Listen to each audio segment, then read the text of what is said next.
इस दुनिया में ऐसे बहुत ही कम स्टूडेंट होंगे जिन्हें ये प्रॉब्लम नहीं होगी कि पढ़ा हुआ याद नहीं रहता। हम पढ़ तो लेते हैं लेकिन फिर भूल जाते हैं। तो अगर हम भूल जाते हैं तो हमारा पढ़ने का क्या फ़ायदा हुआ? ऐसे में हमारी मेहनत बेकार चली जाती है। आप ये मत सोचिए कि आप पढ़ा हुआ याद नहीं रख पाते तो आपका दिमाग कमज़ोर है। अगर हमारा दिमाग हर चीज़ याद रख पाए तो सोचो हमारे साथ एक दिन में कितनी चीज़ें होती हैं। उन सब का याद रखना हमारे ब्रेन के लिए इम्पॉसिबल है। तो हमें अक्सर कौन सी चीज़ें याद रहती हैं? तो वो चीज़ें जिनमें हमारा इंटरेस्ट है। ये बताओ, जब आप अच्छी सी मूवी देखते हो तो वो आपको हमेशा याद रहती है। किसी खूबसूरत से इंसान को देखते हो, वो भी आपके दिमाग में जगह बना लेता है। अगर आप किसी फंक्शन या प्रोग्राम में गए और वहाँ पर आपने किसी सक्सेसफुल इंसान के साथ सेल्फी ली, वो चीज़ आप जिंदगी भर नहीं भूलेंगे। आपका दिमाग ना आपके साथ भेदभाव कर रहा है। जो चीज़ आप उसको याद करवाना चाह रहे हो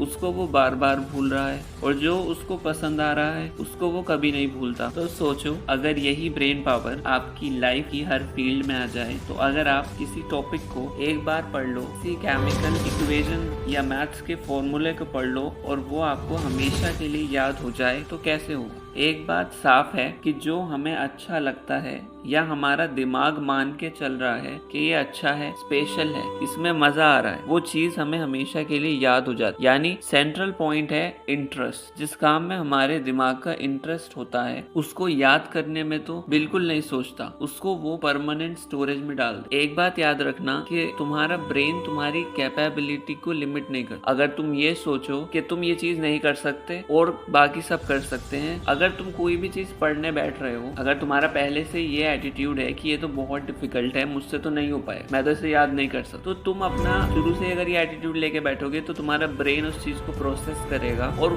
तुम्हारा वहाँ मन ही नहीं लगेगा। तुम कितना भी दिमाग वहाँ पे अपना खर्च करोगे, तुम्हारा मन नहीं लगेगा पढ़ने, तुम्हें कुछ याद नहीं हो। तो पढ़ाई को प्रैक्टिकल लाइफ से ऐसे रिलेट करो कि वो तुम्हें याद हो जाए। ज्यादातर चीजें तो समझने की होती हैं, उसमें रटने की जरूरत नहीं होती, लेकिन जो चीज याद करने की है उनकी ऐसे तरीके ढूंढो जिससे तुम्हें वो चीजें आसानी से याद हो जाए। जैसे कोई अगर हमारे पास, अगर हम पीरियोडिक टेबल की बात करें, अगर हमें वो याद करनी है तो हम जनरली निमोनिक्स बनाते हैं ताकि वो हमें याद हो जाए। कोई भी चीज जब तुम स्टार्ट करते हो तो उस माइंडसेट से कभी मत पढ़ो कि वो बोरिंग है, डिफिकल्ट है। बिल्कुल फ्री माइंड से और लर्निंग एटीट्यूड से शुरुआत करो। अपने ब्रेन को ट्रेन करो कि ये इंटरेस्टिंग है और फिर तुम्हें धीरे धीरे इसमें मजा आने लगे। जब तुमसे क्वेश्चन सॉल्व होने लगेंगे तो तुम्हारा इंटरेस्ट और डेवलप होगा और फिर और ज्यादा डेडिकेशन से तुम पढ़ सकते हो और फिर तुम्हें सारी चीजें इजीली रिकॉल होने लगेंगी।